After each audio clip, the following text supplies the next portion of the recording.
Emigrimi, lumturia e hidhur.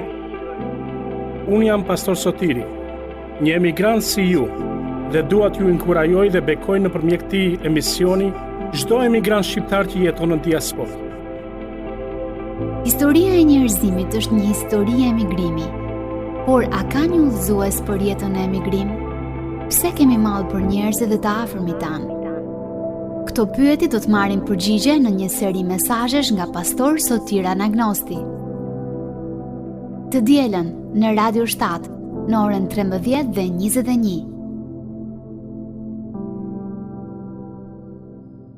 Përshëndetje miq të dashur, jemi sot në emisionin Emigrimi, lumturia e hidhur. Sot do të flasim për një listë të fshehtë me emra që ka tronditur botën. Kohët e fundit ka dalë një listë e fshehtë me emra, të cilat na kanë tronditur të gjithë, emra që njerëzit mendonin se nuk do të dilnin kurrë në dritë. Emra të fuqishëm, emra të mbrojtur. Dhe kjo listë quhet lista Epstein. Titulli i predikimit për sot është lista që tronditi botën dhe lista që do të trondit përjetësinë. Dhe librat u hapën, thot Bibla, dhe të vdekurit u gjikuan sipas veprave të tyre. Zbulesa 20:12. Le të lutemi. O ati dashur, të gjithë jemi tronditur nga kjo listë sot. Ata emra që ne i admironim, i duartrokisnim, i lavdëronim. Kjo listë na tregoi se sa mëkatar jemi, dhe që vërteton që Bibla që thot të gjithë kemi mëkatuar, dhe jemi të privuar nga lavdia e Perëndis. Unë lutem për ata njerëz o Zot që kanë bën këto gjëra, duke prekur fëmijët o Zot dhe jo vetëm, kërkoj që të vinë me pendim përpara Teje. Unë lutem gjithashtu edhe për secilin prej nesh ndërsa dëgjojmë o Zot. Harrojmë vetveten tonë.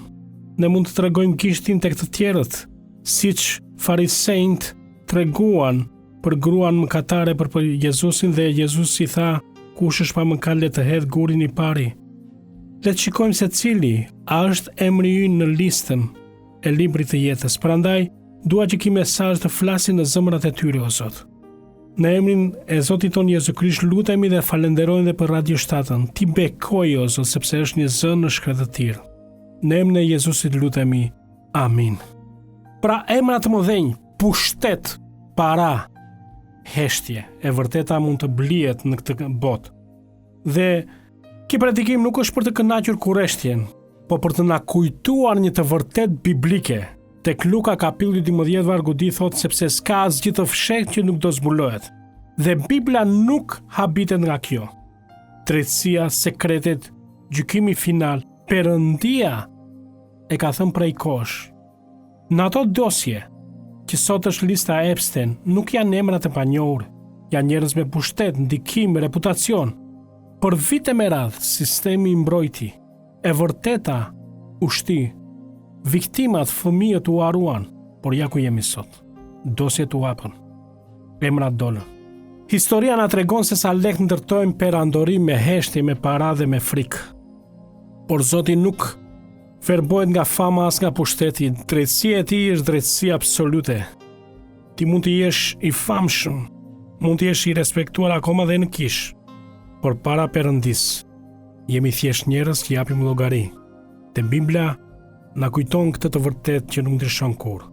Përballë Perëndisë së shenjtë, çdo emër është i vogël. Dhe ky mesazh nuk është për të gjikuar individ të veçantë, por ne kuptojmë se çdo emër ka peshë. Çdo titull mund të hapi dyer. Pushteti mbulon shumë mëkate dhe paraja mund të heshti shumë zëra.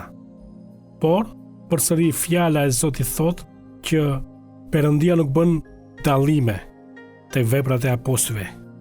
Është një thirrje pra nëpërmjet këtij predikimi për frikë Perëndie. Është një thirrje për pendes dhe për drejtësi. Sepse nuk e di nëse keni kuptuar, asnjë emër nuk është mbi drejtësinë e Perëndisë. Dhe pyetja ime për ne sot nuk është politike as mediatike, është shpirtërore. Pasqyra tani kthehet nga lista Epstein dhe bëhet personale. Pasqyra pra kthehet 180 gradë. Nga bota që ishte më përpara kthehet papritur tek secili prej nesh. Dhe unë dua të bëj një pyetje personale. Nëse do të hapej Nëse sot do të hape jo vetëm kjo lista e Epstein, por edhe lista e fshehtë e jetës sate, çfarë do të shikoni? Çfarë sekretesh fsheh secili prej nesh? Dhe kur Perëndia do të hap librin e tij, ku do të jetë emri yt? Çfarë thot Bibla? Nuk ka asgjë të fshehtë që nuk do zbulohet. Kemi të vërtetën e parë që Perëndia është një gjykatës i drejtë. Perëndia është një Perëndi që shkruan dhe gjykon me drejtësi. Tek Predikuesi, tek kapitulli 12 vargu 14 vargu i fundit i librit të Predikuesit mbaron duke thënë sepse Perëndia do të vërë të gjykohet çdo vepër. Me pyetjen pra, lista e fshehtë e jetës sate, çdo vepër, çfarë do të shihet? Do shikohet një ditë dhe është e qartë që do zbulohet. Çfarë sekrete fshet secila prej nesh pra? Sepse Perëndia do të vërë të gjykohet çdo vepër, edhe çdo gjë që është e fshehur, qoftë e mirë apo e keqe. Miq të dashur, drejtësia hyjnore nuk relativizohet. Drejtësia njerëzore është e brisht dhe e papërsosur. Drejtësia hyjnore është absolute. Perëndia pra do sjellë çdo veprën tënde për gjykim pra, dhe çdo gjë të fshehtë pra, do zbulohet. Perëndia nuk është Perëndi që harron, ose një Perëndi që do të mbulojë të vërtetën. Perëndia nuk harron, nuk shpërqendrohet, nuk mashtrohet. Asgjë nuk humbet pra. Asgjë nuk mbulohet për gjithmonë. Asgjë nuk zhduket në përjetësi. Prandaj dhe Perëndia nuk ka nevojë për libra sepse haron, por ai ka libra sepse është Perëndi i rendit, i drejtësisë dhe i vërtetës. Çfarë na thot Jezusi tek Ungjilli sipas Gjonit kapitulli 14 vargu 6? Unë jam rruga, e vërteta dhe jeta. Pra e vërteta e parë është që Perëndia është i shenjtë pra. Është Perëndia i cili gjykon çdo vepër njerëzore. Do gjykoj çdo njeri në bazë të veprave të tij. Edhe ty do të gjykoj. Edhe ty do të gjykoj. E vërteta e ditë pra është se Bibla na tregon se ajo që shohim sot me listën e cila ka tronditur botën nuk është diçka e re. Bibla na tregon që njerëzit gjithmonë kanë vepruar me mëkatet e tyre, me veprat e tyre. Tek Zanafilla kapitulli 6 vargu 5 thot njeriu ishte i lig në çdo mendim. Tek Zanafilla kapitulli 19 kemi Sodomën dhe Gomorën. Mëkati nuk ishte vetëm personal atje, ishte normalizuar. Ata nuk turpëroheshin më për marrëdhëniet çnderuese dhe që sillnin neverit e Perëndia. Te Romakët kapitulli 1 vargu 28 me 30 na flet për një listë erë të një shoqërie e cila përjashtoi Perëndin. Dhe çfarë bën Perëndia? Gjëja më e keqe që mund të presësh nga Perëndia është të lëj të bësh atë që do ti. Edhe një herë. Nëse ti nuk e do Perëndin në jetën tënde, atëherë Perëndia do të lërë të bësh atë që do ti. Donim ne si popull lamu dhe hesi që të iknin Perëndin kisha dhe xhamit. Perëndia na la në epshin ton politik. E njëjta gjë edhe te Romakët kapitulli 1 vargu 28 me 32 thot: ata mohuan lavdinë e Perëndis dhe duke ndryshuar marrëdhënie natyrale burgrua e shndërruan trupat e tyre duke kryer marrëdhënie të neverishme burr me burr dhe grua me grua. Pra kjo listë e errët që apostull Pali, listën e errët të shoqërisë romake, e cila e kishte përjashtuar Perëndin, ishte një listë për paralajmërim pra. Dhe Jezusi na i thot shumë qartë: jetojmë si në kohën e Noes. Kjo situatë që ndodh sot me këtë listë dhe me gjërat që ndodhin në mbar botën, sidomos me këto agjendat mbi të drejtat e njeriut dhe shumë gjëra të tjera që duan të kalojnë gjëra të cilët sjellin neverit e Perëndi. Na ngjan me ditët e Noeut, siç ndodhi në ditët e Noeut, kështu dhe ardhja e birit të njeriut tek Mateu 24:37. Çfarë kishte ndodhur në ditët e Noeut? Mëkati ishte normalizuar. Dhuna ishte bërë një sistem. Ndërgjegja e shoqërisë ishte empir pra. Zanafilla na thot që toka ishte mbushur me shturje dhe padrejtësi. Kishte jo vetëm që individit ishin të këqij, por ishte ndryshuar krejt kultura, ishte bërë mpirpra. Edhe sot shikojmë që mëkati nuk fshihet më, ai justifikohet. Dhe Perëndia thot mjaft. Mëkati, nëse nuk na bëjmë të qajmë sot, do të na gjikojë nesër. Një njeri mund të fshijë dosje, mund të mbyll servera, mund të kontrollojë narrativën, por askush nuk mund të fshijë kujtesën e Perëndisë. Lista e njerëzve mund të vonohet, por lista e Perëndisë nuk mund të anullohet. Lista që tronditi botën dhe lista që do trondit çdo njeri. Sot pra flasim për lista që u hapën, emra që u mbrojtën nga sistemi, viktima që ishin fëmijët, të cilët i harruam. Dhe shkojmë tani tek e vërteta e parë pra është që Perëndia është i drejtë, gjykatës i drejtë pra. Dhe që gjykon me drejtësi secilin për veprat e tij.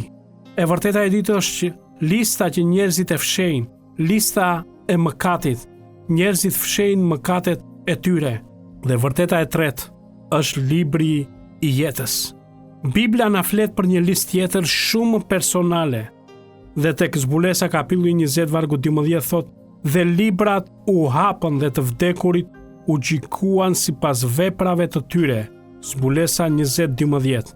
Në atë ditë nuk do ketë hapje dosjesh gazetareske ose si drejtësi siç ndodh këtu në Shqipëri. Do të hapet lista jote, lista ime, jo me emra të tjerë, por me mëkate të fshehta. Fjalë të thëna në errësirë, kompromiset që i quajtëm të vogla, heshtjen kur duhet të flisnim. Para fronit të Perëndisë mos e haro, askush nuk do të krahasohet me të tjerët. Secili do të qëndrojë për hesap të vet përpara Perëndisë. Dhe ky mesazh prandaj është që nuk flet ky predikim për ata që janë lart. Është për ty dhe për mua, sepse shoqëria e Perëndisë nuk na fton të gjykojmë të tjerët, por të përrulemi vetë pra. Dhe ky libër, libri i jetës, nuk shkruhet me pushtet, nuk shkruhet me para, nuk shkruhet me tradita me fe, shkruhet me gjakun e çmuar të Krishtit.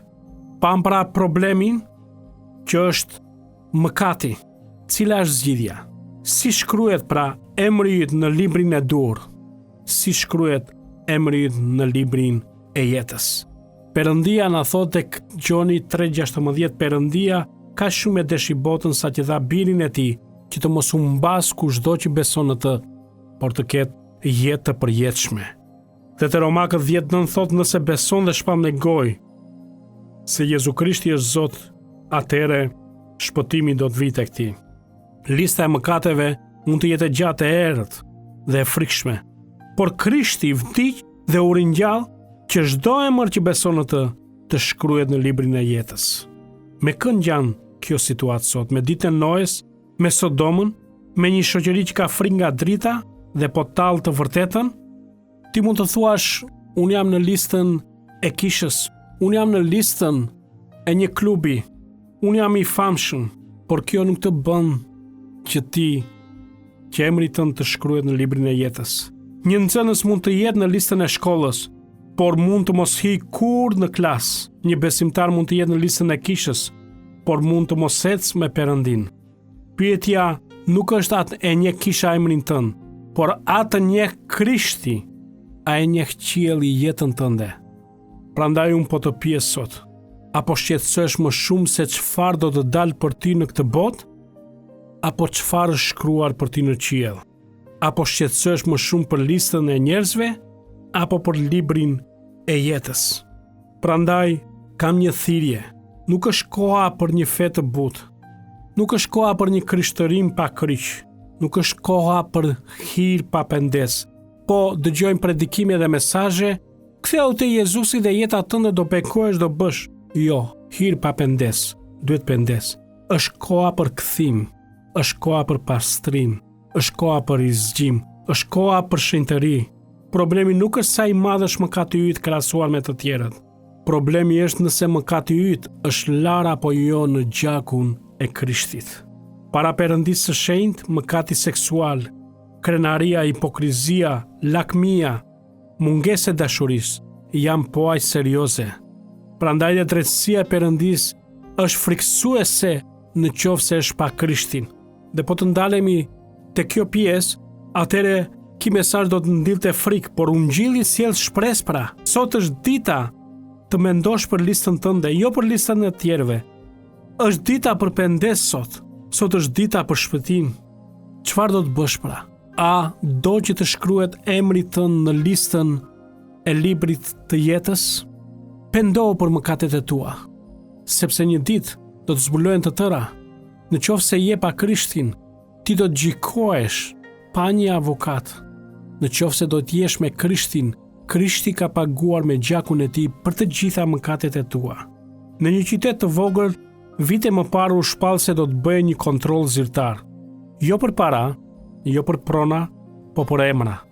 Në hyrje të bashkisë u vendos një listë e madhe. Çdo familje duhet të kontrollonte nëse emri i tij ose i saj ishte aty.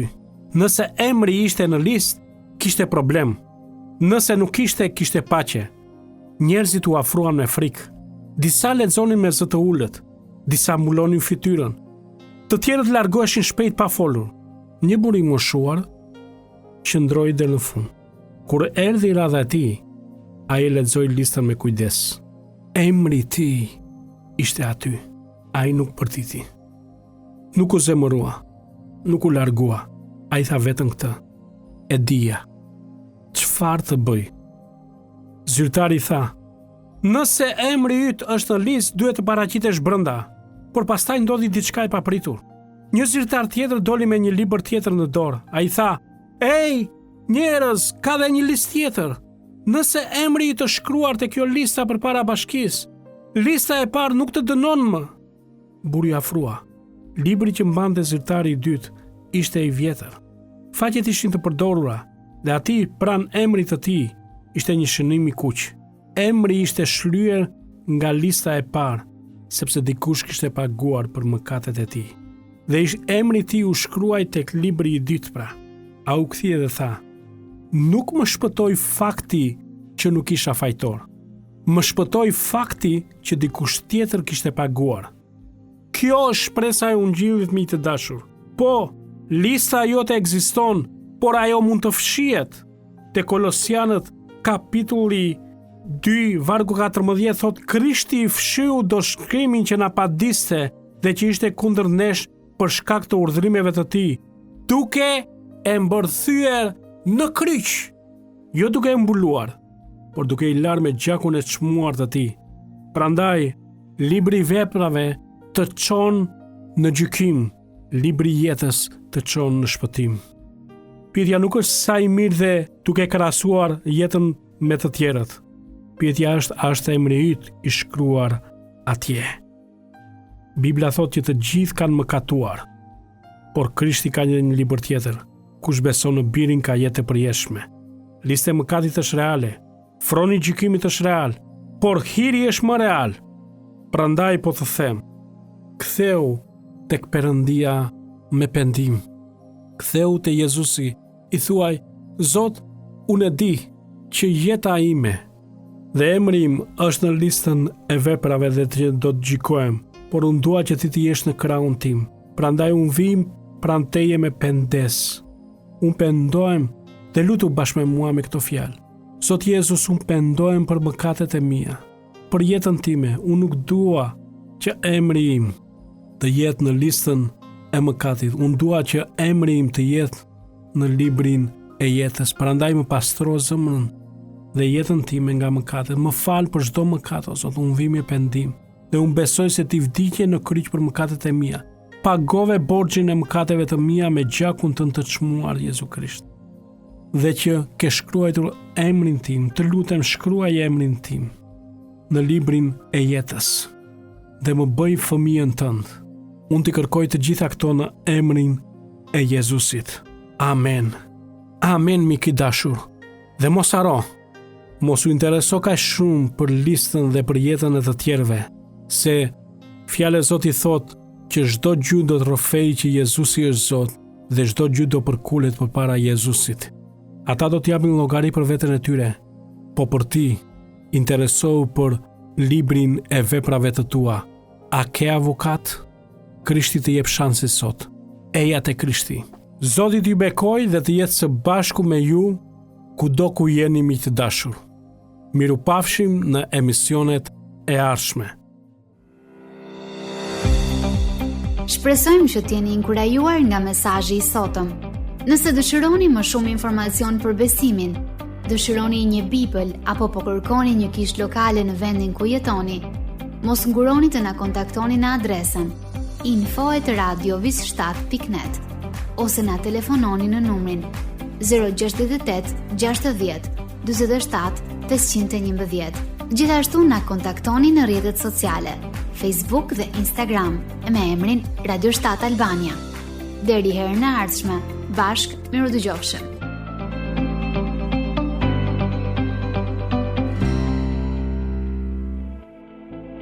Emigrimi, lumturia e hidhur. Unë jam pastor Sotiri, një emigrant si ju, dhe dua t'ju inkurajoj dhe bekoj nëpërmjet këtij emisioni çdo emigrant shqiptar që jeton në diasporë. Historia e njerëzimit është një histori e emigrimi, por a ka një udhëzues për jetën e emigrim? Pse kemi mall për njerëzit dhe të afërmit tanë? Këto pyetje do të marrin përgjigje në një seri mesazhesh nga pastor Sotir Anagnosti. Të dielën në Radio 7 në orën 13 dhe 21.